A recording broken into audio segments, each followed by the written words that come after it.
Okay, we are back. This is actually a little weird because audio won't know this, but you YouTube viewers, all 12 to 15 of you, I'm actually recording this first because a lot of stuff just hit today with news, and I figured I should do this first and then I'll go back and do part one, even though part one is releasing first, obviously. But it's also a little weird because I have to think about what will I have recorded by now, but I haven't yet. So I have to go backwards and everything. So I thanks to Donovan Morgan Grant who was right on it and sent me this news item from CBR. Joker War reaches its climax with the release of Batman 100, and Batman writer James Tynion IV promises that none other than Barbara Gordon will be a central player in the Dark Knight's main title moving forward. DC recently released a preview for Batman 100, which sees Barbara helping her comrades even the odds by shedding her Batgirl cowl, putting on a pair of glasses, and assuming the mantle of Oracle for the first time in nearly a decade. As Tynion writes on his blog, it looks like readers can expect her to stick around for the foreseeable future.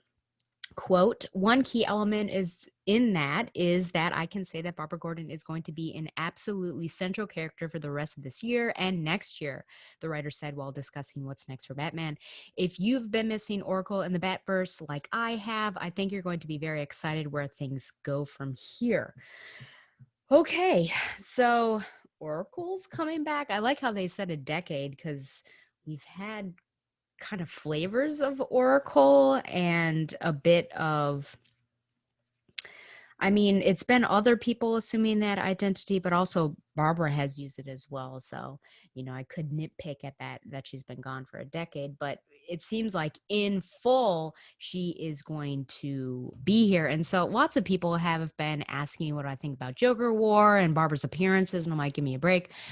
Do I really need to read this story? And, thinking about, I guess, what is the purpose of the podcast, and it is tracing her, and but also my heart just can't take a lot of the stuff that is going on in current titles, and so I just wonder, do I need to look through Joker War? And I guess I should look through Joker War because of her characterization.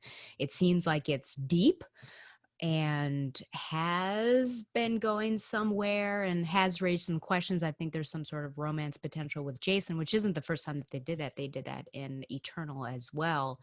And just particular big character moments for her in that. And then, of course, leading up to this, I guess. So I actually have a copy of Batman 100. I haven't read yet Batman 100. That's another thing, just me thinking about the purpose of this podcast, and I've really been focusing on Birds of Prey title and Batgirl title, and yeah, I've done other things like World's Finest, and or was it called Earth 2? I can't remember. I think it was Earth 2 World Finest, right, with Huntress and Power Girl. And I've done the Birds of Prey when they were villainous, and Barbara wasn't really a part of that particular team.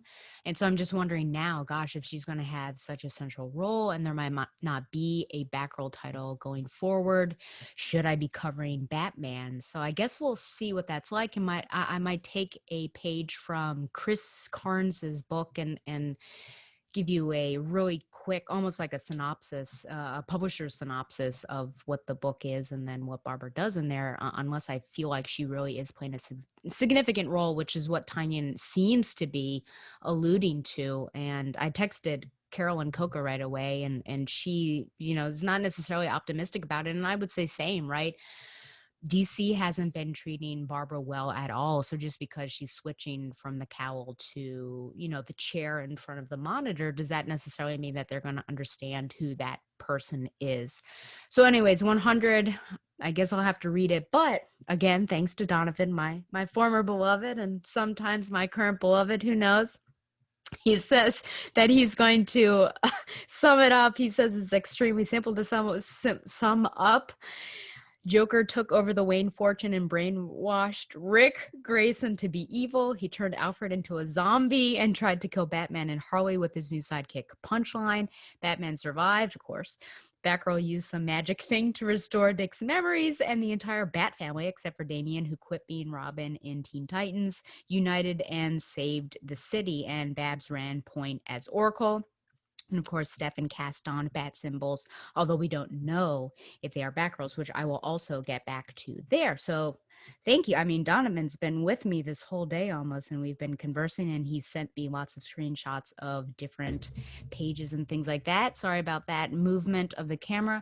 So let me get to the pages, which are, oh, there we are. I thought I was on another issue here. So boy, they don't hold anything back, do we? So we're going to screen share, as you know I like to do on these now. Thank you, technology. Are we good? Think so. So yeah, we start right off the bat with this. This is, I mean, that's page 1, right? And she's in the clock tower, computer activate. I need eyes everywhere. We're going to need to pin every clown in the city. I need all CC. So she's really going through it. And that image actually is really interesting just because you can see, I believe that's her cowl, right? She's removing it. So a symbolic gesture that she's taking off the Batgirl guys and becoming Oracle potentially full time, which we haven't seen Batgirl number 50. It's alluded to that she retires. I'll of course get into 49 soon.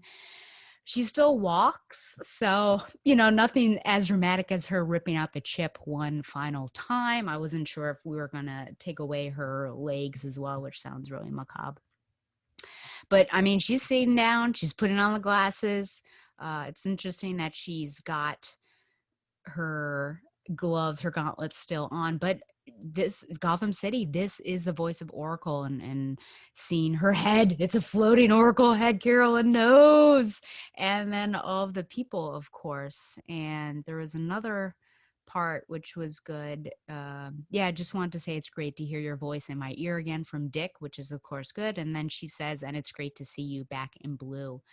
So yeah, this could be it. I mean, they're going big, and boy, it starts right off the bat in Tanyan saying that she's going to be a central role. I don't know what this means for her character in terms of other books. Are we going back almost to the 80s and the 90s where she is a side character and pops up? I have no idea. But it's interesting. Just, is this what DC was going for all along? And then of course all the writers on Batgirl, or at least the latter part of her run, right, with Cecil Castellucci, was she forced into this particular point? And so almost similar to oh gosh, why can't I remember her name? Oh no, Kiesel, Barbara Kiesel, there we go. That she was pushing, or she was being pushed towards retirement to get into, let me rephrase. Barbara Kiesel was forced to make Barbara Gordon retire to lead into the Killing Joke. Was Cecil Castellucci forcing Barbara Gordon into retirement to lead to this transition of power into Oracle? That's not really retirement. I mean, I don't know. You're just transitioning from one hero or one aspect to another. So I don't know why people were throwing the R word around, but there we are. So I'm on the same page as Carolyn. I think I will reserve, my optimism. I think I will wait to see. Yeah, that's the answer, because I'm a bit gun shy now, and I just don't necessarily trust DC with how they have been dealing with. So they've certainly have to prove it. And so there's that. And then the other thing which was mentioned, of course, was Steph and Cass putting on bat suits, and this was in a tie into the Joker War called the Joker War Zone. So it had smaller stories that were, or I guess it was a collection of short stories. But we see Cass and Steph team up. Let me get to it. Okay, here we go. And I actually like the art style because it just reminds me of something that would fit their particular characters. Again, this is not, I have not read this. So, if I do a Joker War sort of encapsulating segment, I will read all of this stuff. But this is just like coming at me. And this was, a little bit ago, but just thought I would go through everything since I haven't talked to you, I think, since this came up. But see, yeah, so you've got Spoiler and Orphan, and they are hanging out. And by hanging out, I mean that they're eating some empanadilla and in Broodhaven, and they're also fighting crime together, which is really nice and nostalgic there. But then they end up going to the clock tower because they recognize the importance of Batman's signal. They go on in and somehow they come out with these costumes. I don't know if it's some sort of strange timeline where Barbara had these costumes all along, but it is, I don't know, it looks like the curve more so. I'd have to compare again because there is a slight difference between the Batman symbol and the Batgirl symbol at times. But anyways, I mean, even beyond that, if you just look at it, oh wow, that looks like Stephanie Brown Batgirl to a certain extent. She still has the spoiler top, the headpiece, and then Cassandra Cain Batgirl. So I don't know what this means. We know that they're fighting in Batman 100. I think we saw them. But, could this be pointing forward to something? Could Oracle be in the Batman series going on? And then also you've got Oracle and the Batgirls. And I mean, that's what we've been clamoring for, right? Ian Prime and Carolyn Cook, like all these people have wanted something like that. I have no idea. But it seems like, DC is going for some sort of shakeup with what they have been doing. And they've certainly been cleaning house, as we know, and I was going to say getting rid of people, but letting people go. And so it just seems like a huge shakeup. And if you're going to do that, I feel like you really have to start off on a strong foot, a strong back foot, and not New 52 strong back foot, but really go in and perhaps rethink, what makes DC Comics special, what makes these particular characters special, and I think really revisit what they've been doing with some of these particular characters. And frankly, I would like to call out editorial, especially Bat editorial. I feel like they're probably not lazy with huge titles like Detective and Batman, but they seem to have gotten lazy, or whoever it is, he, she, they, with Batgirl. I mean, just because it might not be like top tier, I think you still need to give as much attention and care to that. So I'll call them out for sure, but I have no idea what's about to happen. But at least I guess we're going to see Barbara in the Batman title, and perhaps I'll be covering it. I don't know. I guess I'll have to think and see about that. Okay, well, I think that's it for the news and all of that. I am now going to go to our current Batgirl. And it has, look at this. It has led me to drink the COVFEFE. Do you see this in here? Now it's not pure COVFEFE. It is in fact pumpkin spice, but I did say that I would either rage quit. Well, I could either or both and.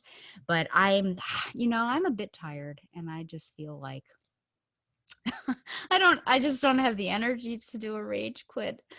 So maybe it'll happen while I'm doing this and I will screen share, I guess, as I talk about it. I was actually talking to someone recently. Oh, it was Ian this morning on Twitter. And then, I had to cover this. I haven't read this in a couple weeks, so it's going to kind of be a fresh take, I think. I have very few notes compared to 47 or whatever it was. And of course, I don't have a partner in crime, so it's just going to be me. But here we go. I'll take a sip to fortify myself. Okay. So this is Batgirl 49, aka 101, aka 204. Gordon's Never Give Up, Part 2. Writer Cecil Castellucci, artist Robbie Rodriguez, colorist Jordi Belair. Gotham now. A redhead with tape over her mouth is getting her hair trimmed a la Barbara Gordon, since there is an image of her being used as a model before the camera pulls back and reveal that she is in a Batgirl costume. So a bit kinky there. Earlier, we are back at the crime scene with a different dead Batgirl, and Jim and Bullock are like, well, that's too bad. Batgirl is dead. I guess that happens with heroes. The real Batgirl goes off and in Times Square is surrounded by noobs blurbs about the dead Batgirl, whose name is Marley Evan or Marley Evans. Well, she considers who did it. Frankie checks in, and at home, Babs sees James, who is also checking up on her, but she pushes him away and says that their relationship will always be strained. She slams the door, and he says, Gordons don't give up. Another dead Batgirl shows up, and Jim and Bullock realize that, oh, wow, maybe the real Batgirl is not dead after all. Meanwhile, another redhead is picked up at a bar, then asked by the suitor to put on a Batgirl costume. She is later killed, and Jim knows in his gut that Barbara Gordon, his daughter, must be a target because, they're all natural redheads, so it makes sense. At Alejo's office, oh wow, Babs still works there. A man who is supposed to be Jason, but looks nothing like him artistically, even though I do love you, Robbie Rodriguez, congratulates Babs on the environmental award, which is weird that we missed she got that award. Apparently, he's hung up again on the Batgirl thing, and Babs is like, hey, I've got my own stuff to deal with, so I can't help you. And he's like, that's okay, I understand. Whatever. Jim sees them hug and asks what's going on, but she says, we're just coworkers. They then chat about Babs moving back home and JJ being changed and Jim not letting Babs be a cop and this case, and it's all fraught with conflict, per usual. I guess he follows her home because he breaks into her apartment, but she pulled a Spider-Man and got out of there before he got there, all the while JJ watches and he's Venom now and talking to himself. Batgirl goes to the clock tower, tries to connect how the victims are related to her. Maybe that they led double lives. She gets angry, kicks the holograms, then goes to the sites of the murders and maps them out. She goes to where the next likely murder will be and finds a board dedicated to Batgirl. A man sneaks up on her and, oh my gosh, did you see this coming? It's JJ.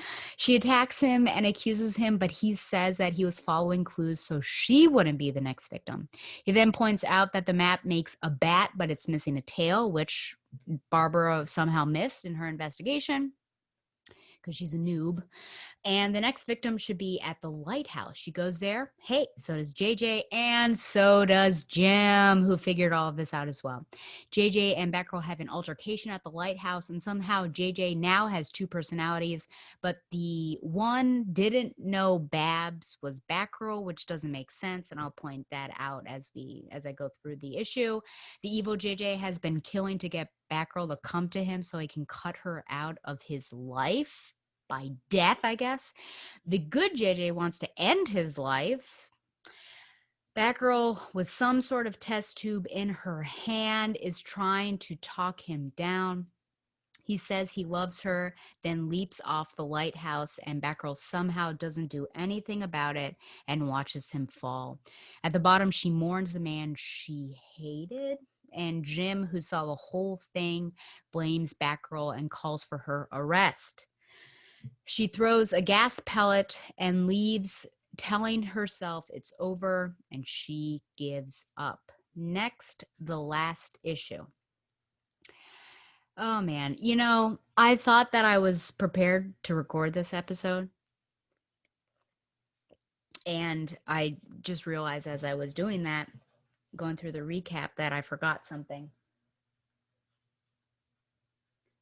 So you're going to have to take my word for it because I tried to find a digital copy of it but was unable to. Okay. Let me do a screen share. And I want to start at the very end. I will say it's nice to see because the screen share, it shrinks my little face. And then I can also see my notes. So that's really nice. Okay. So if you recall, Carolyn and I talked about Oh my gosh, what is it called? Honor code. Think about it. Oh, copying, but that's not what I'm looking for. Oh my gosh. I know it starts with a P. Anyways, Carol and I talked about this mysterious P word. Plagiarism. Oh, okay. Carolyn and I talked about plagiarism, right?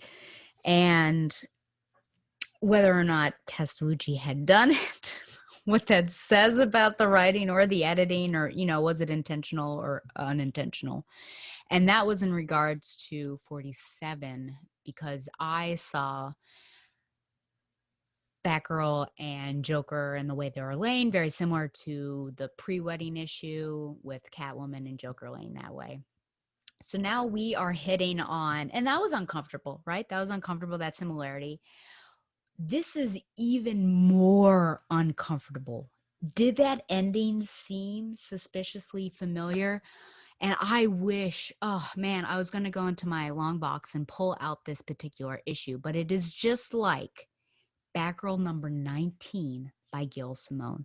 The fact that we've got James falling before Batgirl, I think she threw the batarang right and it hit his eye or whatever. That's why he had, the thing. And then this exact same thing where, oh, she's looking at what had happened. And then her father comes up behind her and basically says, "You're under arrest." And then all of this. Oh my God. It is similar. I don't even need the very. It is similar. It is practically the same. And then I just wonder about that, I guess. Is this plagiarism? Does plagiarism exist in comics? I feel like yes, it does. I mean, it's not it is so close to being the same. I don't know. I mean, homages and, flashbacks and pointing to something or using it as a model, I can totally see, but this is almost like I'm taking 19 and I'm putting it here. It could have been an accident. We've heard about these accidental plagiarism things that happened. And I guess we could, potentially believe it, like, oh, I thought I came up with that on my own, but you actually really didn't. Maybe that's here, but great Scott. And, again, I'm going to blame a lot of people or hold them accountable if you don't want me to use that B word, but I definitely hold the writer accountable on this one. I don't know if she was reading any of that stuff. So going into it, okay. But then you've got someone checking in on you, right? You've got an editor. Am I right? What has that editor been doing? Is the editor, I mean, what is the resume required to be an editor? I wonder. Is it just like you pick up whenever your position started? Should the editor not be aware of what's happening here? Well, hold on. Let me get to the credits so I can call this editor out by name.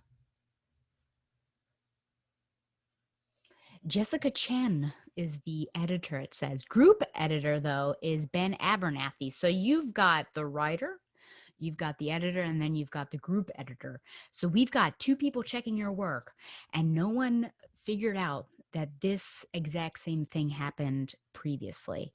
So, all the times that I've been saying things like, we've seen this before, like a robot.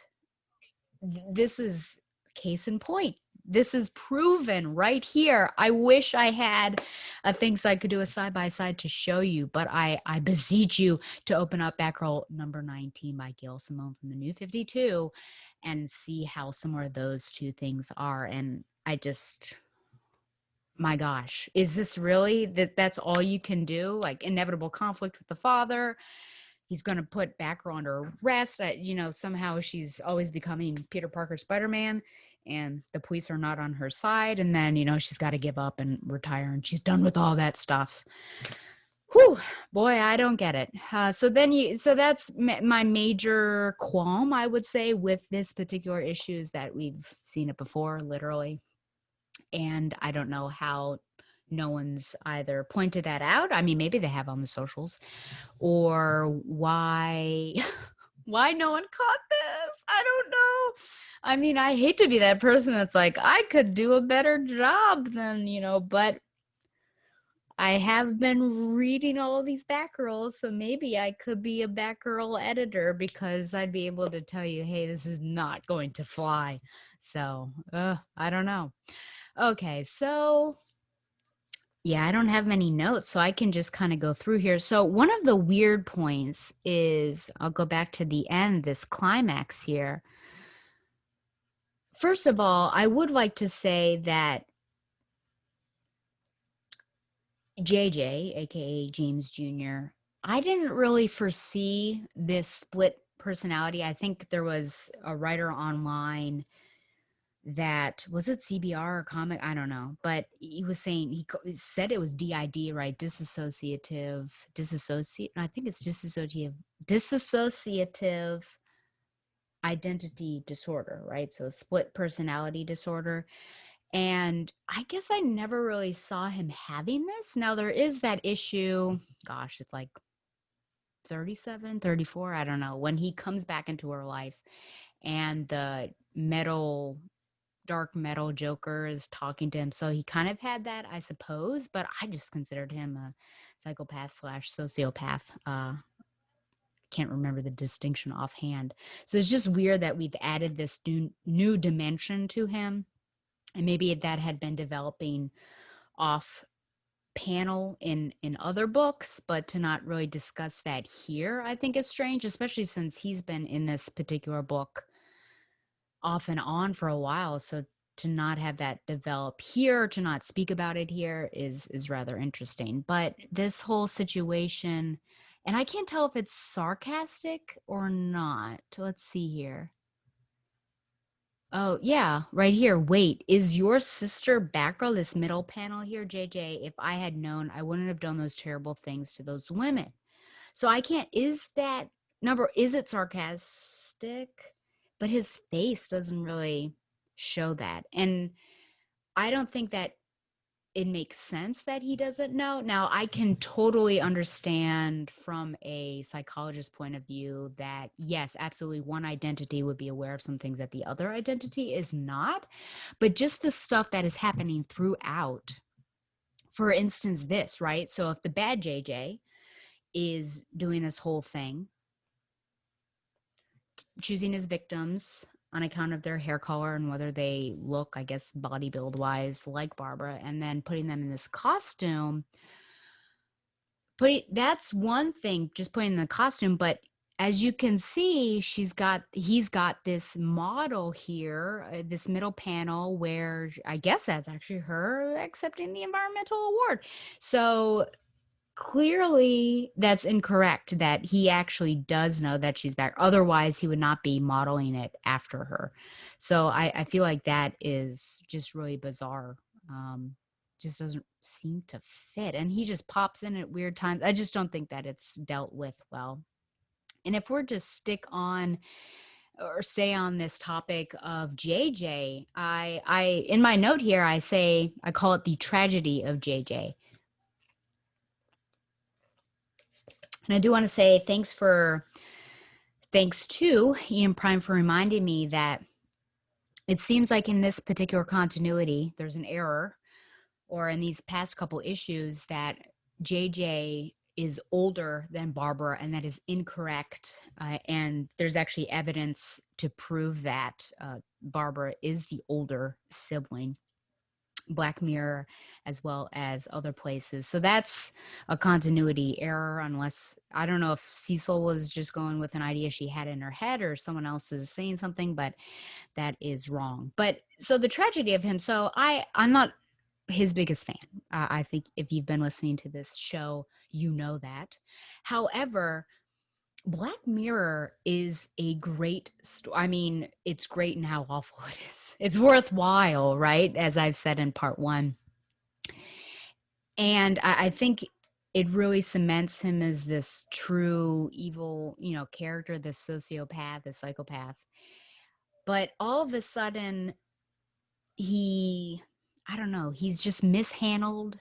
He's put in so often that it almost weakens him. I think he's one of those characters that using him sparingly but powerfully is the way to go. And I almost feel bad for Scott Snyder because I feel like Scott Snyder really loved this particular character. And gosh, when he let him go or he put him into the Bat universe, people just mishandled him and he turned into this character. And now he's like thrown away and killed off, which is just awful. Like, gosh, we had this Black Mirror, which is a great story.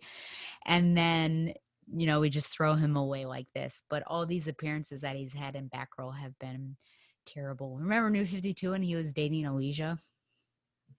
Oh my gosh.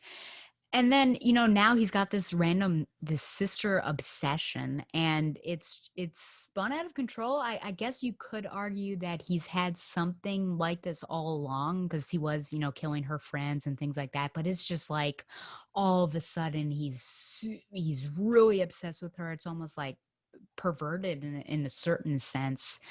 And, his argument is that, he wants to kill himself, the good one, I suppose, to protect her, and then the bad one, he wants to kill her slash Batgirl to get her out of his life, which is weird again too, because it makes more sense that he would be killing people that looks like Barbara rather than Batgirl, because Barbara's the one that's been kind of messing with him. So this whole it just doesn't make sense. But I will say that I just think that the character has been mishandled, and it's not done well. This is a bit weird when I'm trying to find where this is, but he actually talks about, oh yeah, that's right, with Jason there. This is a bit of a change. James, he's different, that's for sure, but I can't tell why he's so focused on reuniting. Why now? And so it's interesting that now Jim Sr. is actually saying that, yes, I can tell my son has changed, whereas he's been terrible. He called him a monster the last issue, right? So that's a weird change there. I've got these relationships, right? So Barbara and her father,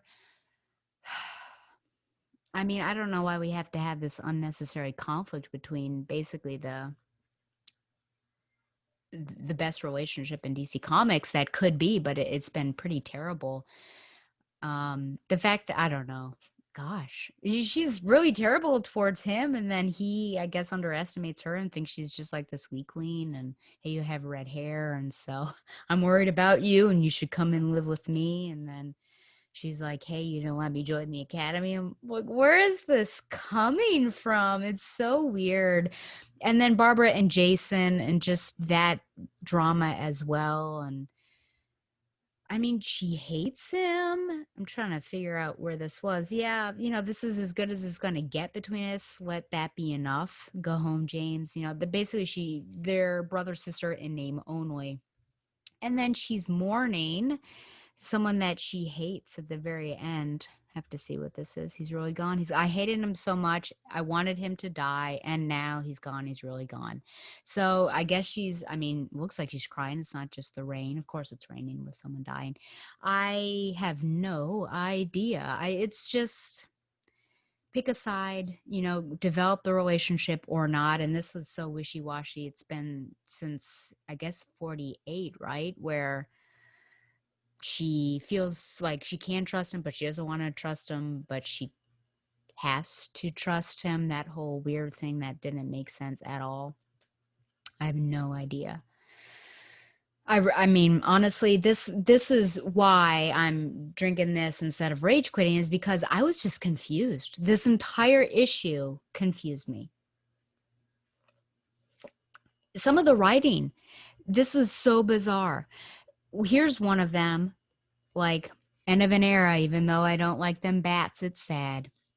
We disagreed on methods at times. Batgirl did her part for Gotham. She'll be missed. It's like, huh? She's dead. Why? Who would these people, these two men who have been around for a while and know that usually these heroes actually don't die. All of it, they leap to the conclusion that this must be it. She's dead. And they're just like, that's too bad. What? And then, when a new victim comes up, they're like, oh, wow, I guess it wasn't, Yeah, they're all natural. It's so weird. And there would be way more emotion or just actual smarts and intelligence and them saying, well, someone's got some sort of Batgirl fetish. This is clearly not the Batgirl, the real Batgirl. I don't know. The Jason thing, I mean, this is weird that he's still hung up on that. It's been so many issues. Was it also Margaret Scott's run or was it only Cecil Castellucci? But back and forth, back and forth. It's so weird. And then Batgirl Barbara, sorry, Barbara is a jerk to him too. And it's just like, hey, I've got my own stuff to deal with. You need to deal with this on your own. Thanks, Barbara. And there was something else. So, oh, yes, the investigation. So, first, yeah, oh my gosh, just mischaracterization. I mean, that's what it comes down to. I will say, I think some poor writing because that's, the detective stuff, or, well, the detective stuff, the Jim and Bullock stuff, some stuff that Barbara's going to say as Batgirl that I'll go to. But just like, okay, when have you known her to, besides these runs, to lose her cool like this? When stuff is not working out, or yeah, she gets frustrated, but this is just like someone who can't handle it and has no self control. I mean, this is not it. And then she can't figure out, like, there's got to be some connection, but she can't figure out the connection. She puts things together, but she can't put it together. Like, she misses something, and her brother, who doesn't even do detective work but is a sociopath, is the one who, does something and she misses it. That's terrible. This woman has been on the case for longer than that to make some sort of dumb mistake. It's so weird. And then this weird stuff. This is like where Carolyn said whatever those lines were, like, he is a monster, or I can't remember, but it cracked me up. Like, who talks like that? Who talks like this? Where she comes in and she says, smells like a man with no friends lives here. And then the next page at the bottom, when she sees who it is, he is the man with no friends. What? Who writes like this? It's so bizarre. That's why I was just so confused of, like, what am I reading? I can't even get angry right now because it's just awful. Yeah, I could probably go page by page, but this is just like it's almost like a bunch of disparate pages put together, and a character that I don't even recognize playing the part of Batgirl / Barbara Gordon. Yeah, I don't know what to say. She's quitting again. How many times does she quit? In this continuity, that's a good question. So she's definitely quitting Simone's run.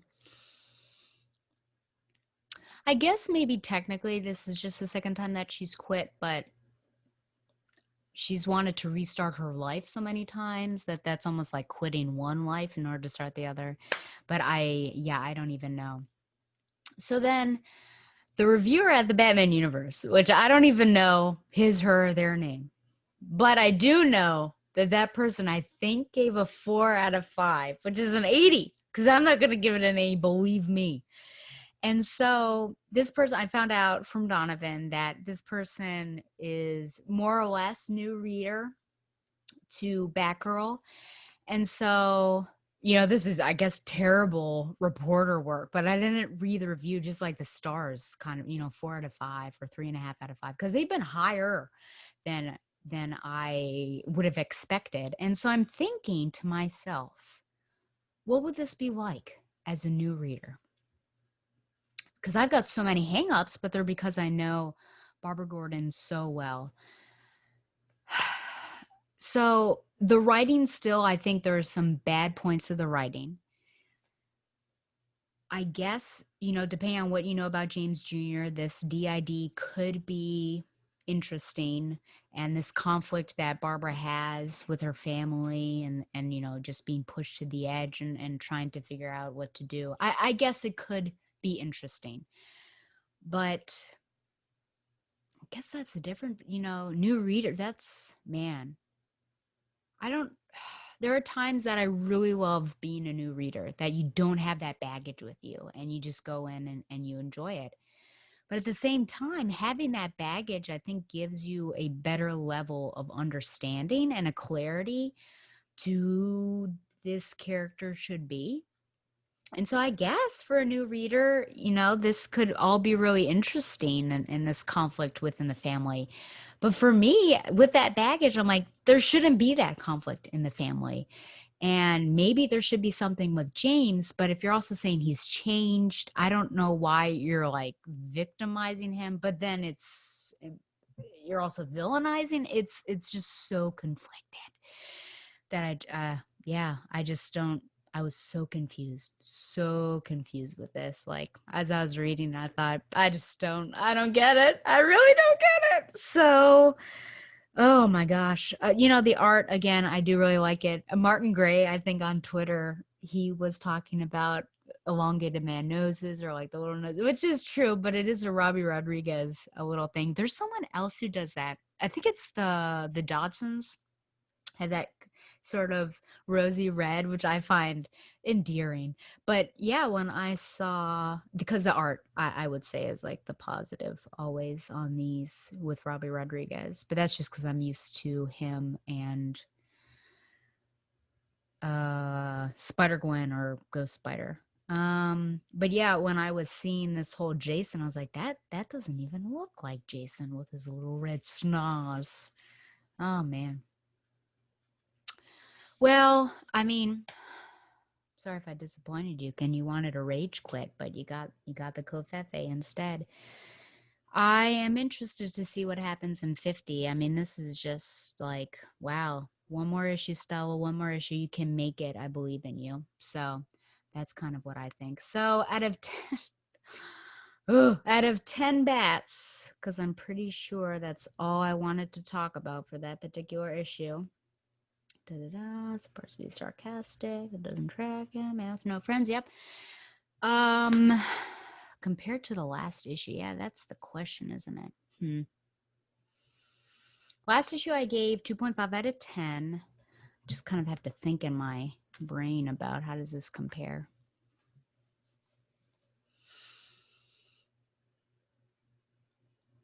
I guess I would say same. 2.5 out of 10 bats. I really don't see it moving up or down whatsoever. So there you go. So one more issue, people. We can make it through. And here's hoping for good characterization as Oracle / Orphan and Spoiler or Batgirl and Batgirl doing something. Okay, well, guys, Chris's Cornucopia of Curiosities is on sabbatical, so you won't hear that. And so now we are in the What Are You Wearing segment. Now, you did not see this in part 1, but I wore this shirt. That was part 1. Part 2, which is what we're currently doing, I'm wearing this shirt. So there's the difference between the two. You've got the evolution, I suppose, of the characters. Of course, you have Tim. Wish you could do a side-by-side, but it's kind of hard. I can move the mic out of the way. And this was gifted to me by my former and sometimes current beloved Donovan. And let me see, it is an artist, which he tagged me on the Instagram. So let me pull that up real quick. Not the artist, but Donovan regarding the artist. So let's see if I can find that conversation. It is Tim Levin's art, which you can find on Instagram. He's probably somewhere else, but he does I think either Superman the animated series or Batman the animated series. So he has other things that you could potentially get and support that gentleman. So that's the What Are You Wearing? And now I have moved on to literature recommendations.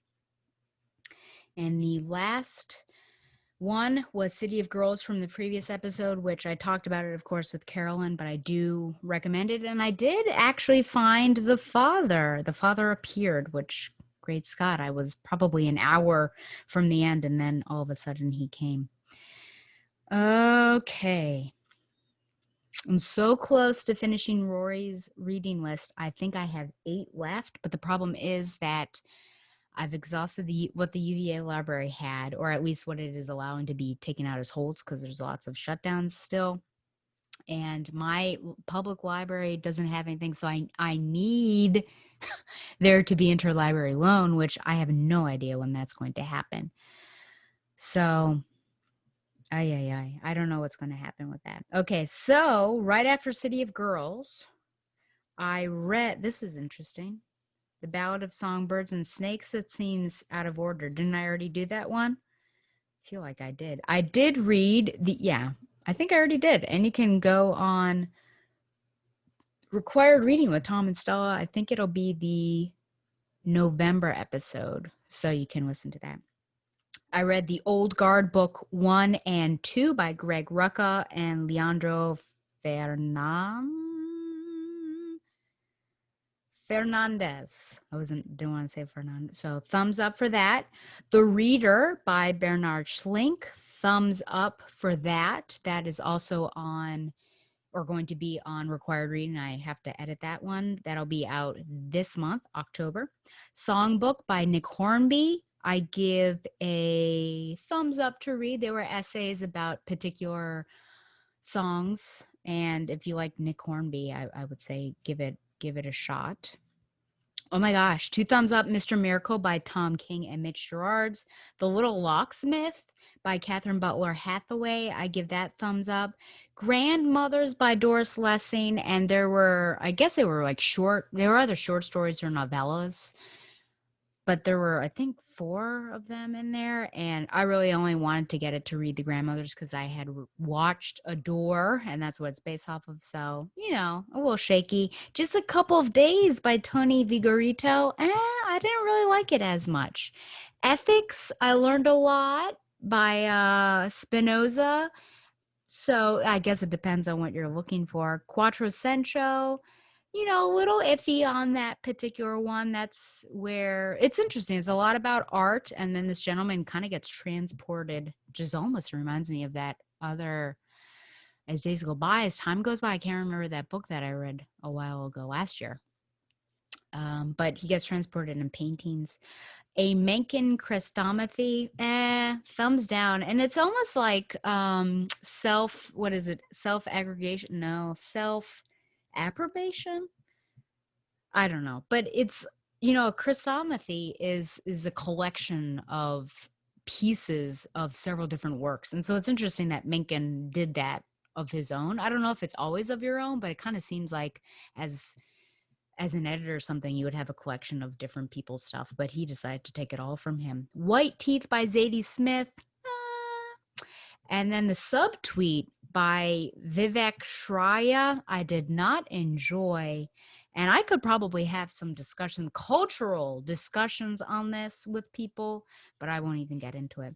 Dinner at the Homesick Restaurant by Ann Tyler, I give a thumbs up. And that was interesting. Both Dinner at the Homesick Restaurant and White Teeth, I had actually gotten both of those ideas of books from the songbook, because Nick Hornby actually mentions both of those. And so as I was doing, I was looking up, who is this? And got a sense of what that was, and then was interested in it and decided to give them a shot. So that is it for my literature recommendations. So this is it. Notice how the light is going down. So it's going to be weird because part 1 will be in a different setting, but there it is. Thank you for being patient with me. I feel like got off weird. I'm just not used to doing part 2, then part 1, and then just all that news story. So I'll be interested to see what happens. Now, I probably already mentioned this in part 1, but because of how the stars are aligning because of how the episodes are aligning, and that December will be the 11th anniversary as well as episode 200.